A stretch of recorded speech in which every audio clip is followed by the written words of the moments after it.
He thought the land was empty. It wasn't. Stay until the end to understand why. Subscribe, like the video, and write which city you're watching from. Michael Harper did not leave Las Vegas because something had gone wrong. That was the part people struggled to understand later, when they tried to reconstruct his decision into something dramatic enough to explain it. There was no sudden collapse, no scandal, no financial disaster, no moment that forced his hand. His life, by all external measures, was stable. He worked as an infrastructure engineer, a job that rewarded precision and patience. He lived in an apartment that was neither luxurious nor neglected, paid his bills on time, kept his commitments, and maintained a routine that functioned exactly as intended.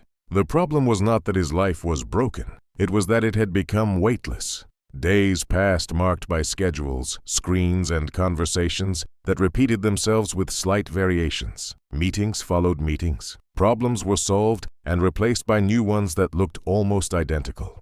Michael was good at his job. He knew how systems behaved under pressure, how failure rarely came from a single dramatic flaw, but from the slow accumulation of small, tolerated compromises. What unsettled him was the growing sense that his own life had begun to resemble the systems he maintained, efficient, resilient, and entirely detached from meaning. His marriage had ended quietly. There were no raised voices, no final argument that could be pointed to as the cause. It dissolved the way things sometimes do when both people realize they are maintaining something out of habit rather than belief. They signed papers, divided possessions, and wished each other well with a sincerity that felt almost impersonal. Afterward, Michael noticed that very little in his daily life had actually changed. That realization stayed with him longer than the separation itself. The idea of leaving did not arrive as a plan. It existed first as a pressure beneath thought, a persistent awareness that the life he was living required constant effort to justify itself. He did not fantasize about escape or reinvention. He did not imagine a new identity. What he wanted, though he would not have said it that way at the time, was distance. Not distance from responsibility, but from noise, from the constant demand to respond, explain, adjust. The thought of land entered his mind gradually. Not a house, not a business, not a retreat designed for comfort, just land. Space that did not require improvement to be considered valid. He began looking at listings without urgency, scrolling through parcels that were dismissed by most buyers as impractical or useless. He was drawn to areas that lacked roads, utilities, and clear purpose. Places where the absence of infrastructure was not a flaw, but a defining characteristic. Nevada appeared again and again in his searches. Vast stretches of desert, officially categorized as vacant, marginal, or undeveloped. The prices were low not because the land was contested, but because it was ignored. Michael understood the difference. Ignored systems were often the most revealing. They carried histories that had not been curated or corrected. When he finally chose a parcel, it was not because it stood out, but because it did not. The land lay far from major highways, and farther still from towns that appeared on maps without actually exerting much presence. There was no promise attached to it, no indication that it would ever be worth more than what he paid. That absence of expectation felt honest. The sale of his apartment was the only step that felt irreversible. Each signature narrowed his margin for retreat, and he was acutely aware of that as he signed. Security had always disguised itself as wisdom in his life. Letting go of it felt less like rebellion and more like acknowledgement. When the transaction was complete, the money he had accumulated over years of careful planning ceased to exist as numbers. It became terrain, distance, and responsibility. He did not tell many people what he was doing. When he did, the reactions followed a predictable pattern. First came disbelief, offered with polite humor, then concern framed as practical advice. He was reminded of his age, of risk, of the absence of backup plans. Some warned him about isolation, others about regret.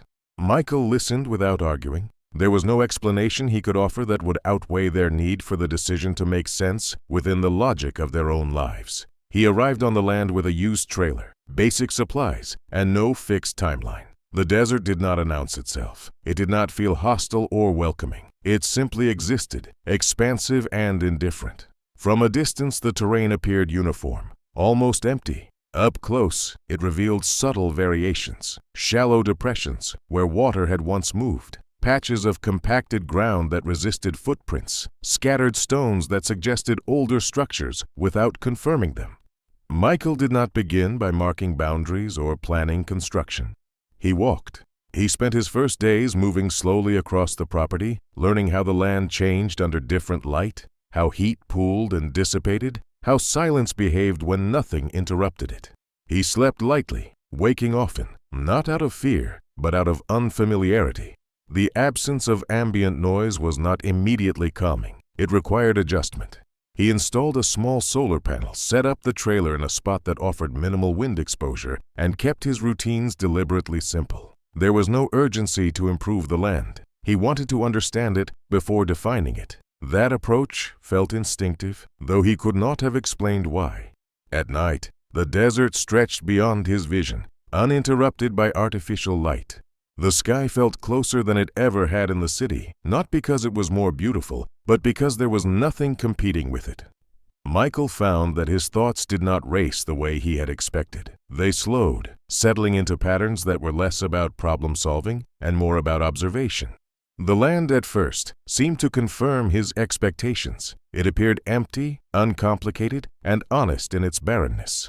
Yet even in those early days, there were moments when that simplicity felt rehearsed, as if the surface was offering an answer before a question had been fully asked. Michael noticed variations in the ground that did not align with erosion patterns, lines that were too straight, areas where the soil behaved differently underfoot. He did not pursue those observations immediately. He filed them away, the way he had learned to do professionally, recognizing anomalies without forcing conclusions. For now, it was enough to be there, to allow the land to exist without interpretation.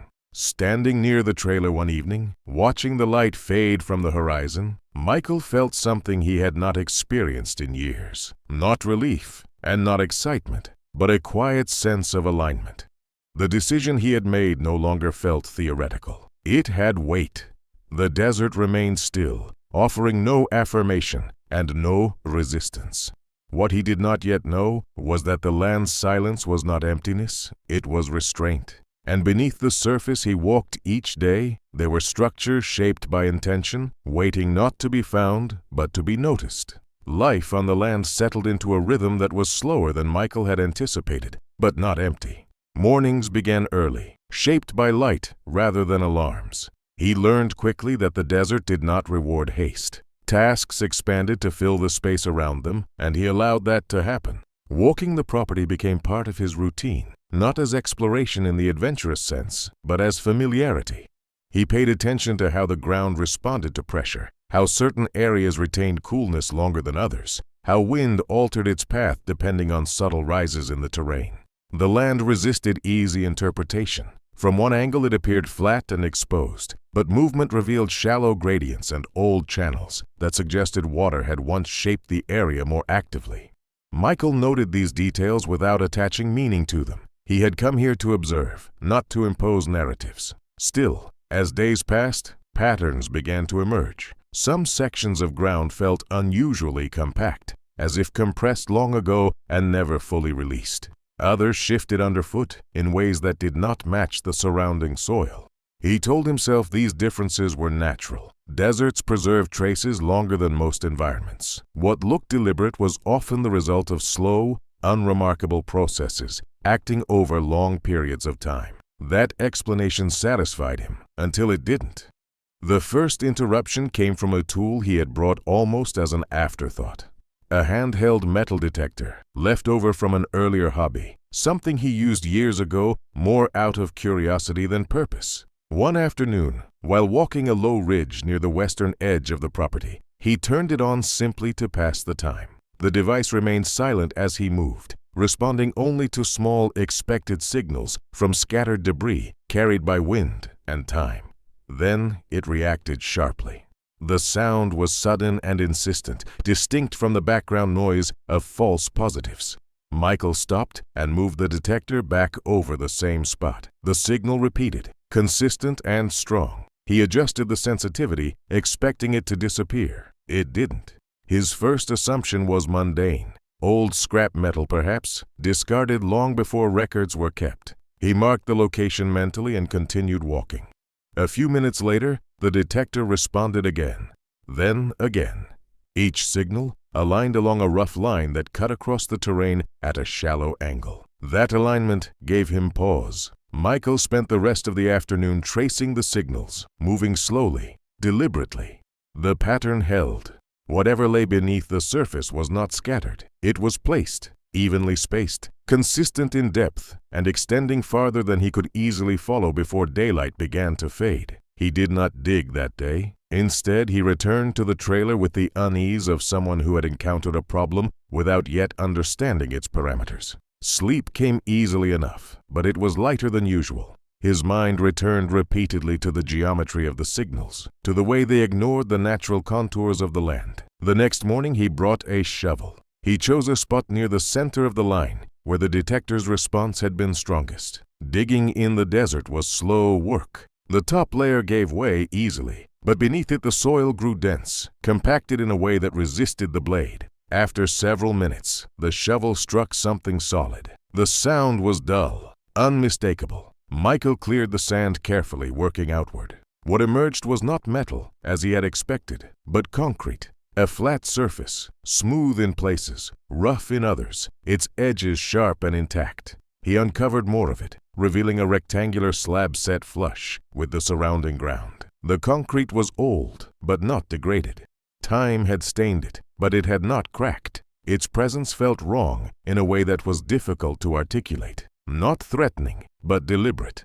Concrete did not appear by accident, especially not here. He moved to the next signal and repeated the process. Another slab. Same dimensions, same depth. The spacing between them was consistent, precise enough to suggest planning rather than convenience. As he uncovered a third, then a fourth, the scale of the pattern began to take shape. This was not debris. It was infrastructure. Michael stepped back and looked across the line the slabs formed. From ground level they were almost invisible, disguised by sand and the assumption of emptiness. Only now, partially exposed, did their alignment become obvious. He tried to imagine their original purpose. Supports, perhaps, anchors, or markers for something that extended beyond them.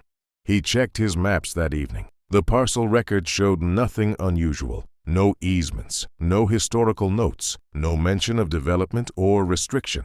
Older survey data was similarly silent. The land on paper had always been vacant. That absence unsettled him more than the discovery itself. On the third day, while clearing around one of the slabs, his shovel struck metal. The sound rang differently this time, sharper, more resonant. He knelt and brushed sand away with his hands. A circular outline emerged, followed by a recessed handle. A hatch. The metal was worn but intact, its surface coated with a fine layer of dust that came away easily under his fingers. There were markings near the edge, partially obscured, industrial in style, though too faded to read clearly. Michael traced them without fully understanding why. His training told him this was not something improvised. Hatches were designed to be used repeatedly, to seal, to protect what lay beneath. He did not open it. Instead, he sat back on his heels and considered what that would mean. Whatever was below ground had been built with intention. It had required resources, labor, and time. It had also required discretion. The slabs, the burial, the absence of records all pointed in the same direction. He covered the hatch again before nightfall, smoothing the sand carefully until the surface looked undisturbed. The act felt instinctive, almost protective. Back at the trailer, he reviewed everything he had observed, replaying each step for exaggeration or error. None presented itself. The land, which had felt open and uncomplicated weeks earlier, now carried a different weight. Its silence felt selective, as if it were withholding rather than offering. Michael realized he was standing at the edge of something he did not yet understand.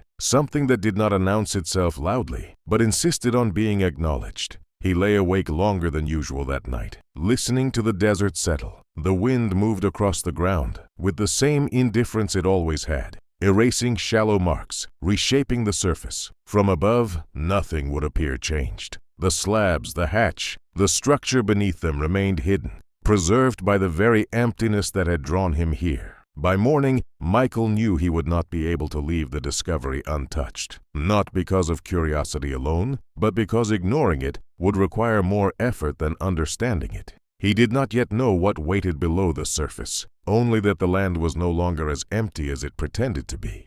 Michael waited until the sun had climbed high enough to burn away the last traces of morning cold before returning to the marked spot. He approached it with a different kind of attention than before, not cautious in the sense of fear, but deliberate. He brought water, a flashlight, spare batteries, and a notebook, though he was not sure why he felt the need to document anything. Habit, perhaps, or the quiet recognition that once he went below, memory alone might not be enough. He uncovered the hatch again, working carefully, brushing sand aside rather than digging. The metal surface emerged unchanged from the day before, solid and patient. Up close, the industrial quality of it became more apparent. This was not a crude cover or a temporary seal. The edges fit tightly into the surrounding frame. The handle was recessed, designed not to catch or protrude. Whatever lay beneath had been meant to remain accessible, at least for a time. Michael rested his hand on the metal and paused. The desert around him was silent, in the way it always was at midday, the kind of silence that carried no drama. He half expected some internal resistance, some instinct to warn him away. Instead, there was only a steady calm.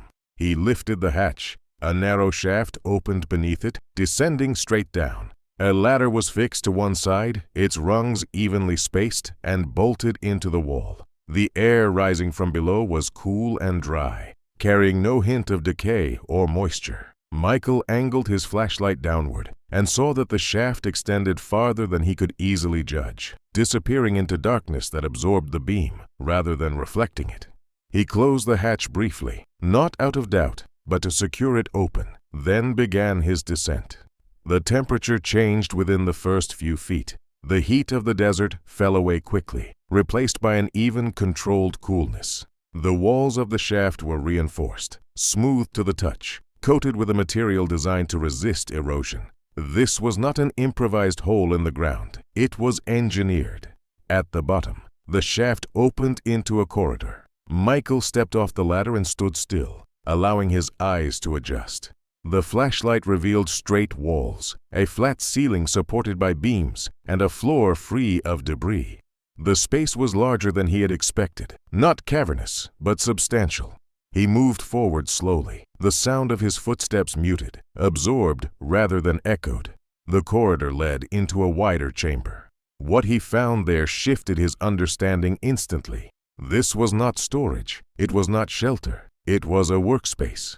Along the walls were mounts where equipment had once been secured, their outlines still visible. Tables were bolted to the floor. Electrical conduits ran overhead and along the sides, ending abruptly where cables had been removed. The infrastructure was old, but not primitive. Its design pointed unmistakably to the latter half of the 20th century. Michael moved through the space with the careful attention of someone accustomed to evaluating systems. He noted the absence of damage. Nothing had been smashed or torn out. Components had been removed methodically. What remained felt curated rather than abandoned. In a smaller adjoining room, he found the clearest indication of purpose. A series of panels lined one wall, marked with faded labels and calibration marks. Nearby rolled charts were stored in metal tubes. He unrolled one on a table, smoothing it flat with his hands. It depicted a section of desert far larger than his property, overlaid with grids and coordinates that did not match modern mapping conventions. Another chart showed signal ranges. Another depicted elevation profiles. Together, they formed a picture that was incomplete but unmistakable. This place had been used to observe, measure, and monitor something beyond its immediate surroundings. Michael felt no surge of excitement, no rush of discovery. Instead, a steady pressure built in his chest as the implications accumulated. Observation on this scale required authorization. It required funding. It required silence. None of that aligned with the idea of a forgotten project or a private initiative gone wrong. He found a binder on one of the shelves, its cover worn but intact. Inside were typed pages, clipped and organized. Dates appeared at regular intervals, spanning years rather than months. The language was formal, technical, and precise. Locations were referenced without explanation, as if the reader was expected to understand their significance. Some pages bore stamps indicating review or closure. Others were marked with handwritten notes in the margins, initials rather than names. What struck Michael most was not what the documents said, but how consistently they said it. There was no sense of urgency or crisis. The tone was routine, methodical. This was the record of an operation that had functioned smoothly until it was no longer needed. He sat on the edge of one of the tables and let the silence settle around him. The space did not feel threatening. It felt resolved, as if its purpose had been fulfilled and its continued existence was simply a matter of containment. Michael considered the possibility that this place had been overlooked, lost to bureaucracy or time. The evidence did not support that. You did not forget a facility like this. You decided to close it, and when you closed it, you made sure it stayed closed. That realization reframed everything. The hatch, the slabs, the burial beneath sand were not signs of neglect. They were signs of intention. Someone had wanted this place to remain exactly as it was, inaccessible but preserved. He stood and walked the perimeter one last time, committing details to memory. The layout, the materials, the way this space seemed to exist outside the flow of the world above. As he climbed back up the ladder, the desert heat rushed to meet him, harsh and immediate. He closed the hatch and covered it again, restoring the surface with care. Back in the open air, the land looked unchanged. The horizon stretched as it always had. No marker indicated what lay beneath. Michael felt the weight of the choice now, before him settle fully into place. He could leave it. He could treat the discovery as a curiosity, an anomaly best left undisturbed.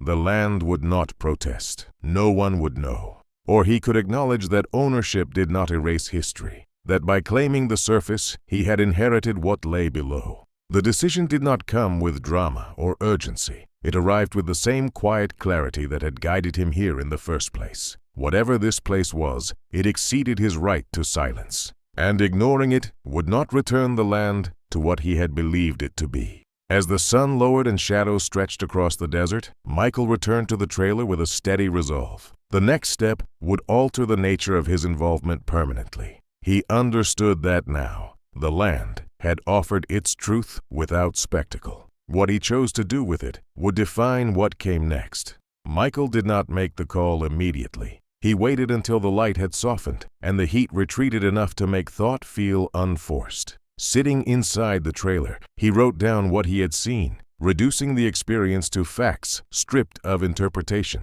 locations, dimensions, materials. He avoided speculation deliberately. Whatever lay beneath the land did not need a story. It needed acknowledgement.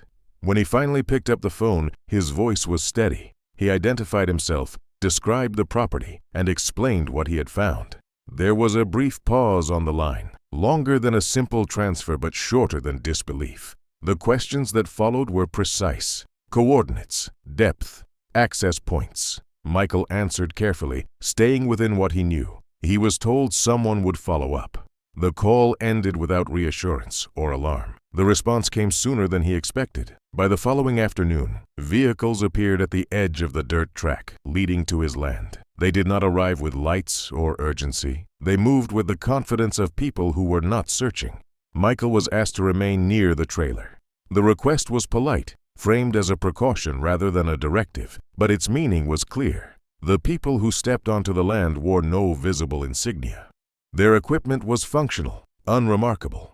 They spoke little, but when they did, it was with quiet efficiency. No one asked what Michael thought the site was. No one expressed surprise at its existence. They moved toward the area of the buried slabs with the certainty of those confirming rather than discovering. Work began almost immediately. The hatch was uncovered, opened, and secured. Specialists descended without hesitation. Others mapped the surface, marking points that Michael recognized from his own observations. There was no panic in their movements, no urgency that suggested containment or danger. The operation unfolded with practiced restraint. Over the next 2 days, the underground space was emptied. Equipment was removed, cataloged, and sealed in containers that were loaded and driven away without ceremony. The tunnel was reinforced temporarily, then filled. The slabs were extracted one by one, lifted cleanly from the sand as if they had always been meant to be retrieved. Michael watched from a distance, aware that the land was no longer his in the way it had been. Ownership had become abstract, suspended by an authority that did not need to announce itself. A man spoke with him briefly on the second evening. He did not introduce himself beyond a name. His tone was neutral, his questions limited to confirmation. When Michael asked what would happen next, the answer was simple. The site would be secured, records would be updated, the land would be returned. There was no promise of explanation. When the vehicles left, the desert settled slowly, as if testing whether it was safe to resume its silence. The surface where the hatch had been was leveled and smoothed. No markers remained. From a distance, nothing suggested that anything had ever been there. Weeks later, a document arrived by mail. It stated that a review had been conducted and that no significant findings had been recorded on the property. All temporary restrictions were lifted. The language was precise, final, and carefully empty. Michael read it once and set it aside. He did not feel anger. What he felt was adjustment. The land no longer presented itself as empty, but it no longer demanded attention either. Whatever purpose it had once served had been removed, not erased, but rendered inert. The silence that followed was different from the one that had drawn him there. It carried a sense of completion rather than absence. Michael chose not to build. He continued to visit, to walk, to observe, but he resisted the urge to impose structure. The desert did not need improvement. It needed restraint. He understood now that some places were defined as much by what had been taken away as by what remained. Standing on the land one evening, watching the horizon dissolve into shadow, Michael felt the quiet settle around him again. Not the quiet of ignorance, but of balance. The truth beneath his feet no longer pressed upward. It rested where it belonged. The desert offered no explanation, and he no longer required one. Some discoveries are meant to be noticed, not explained. Subscribe and like if this story stayed with you. Write in the comments where you're watching from.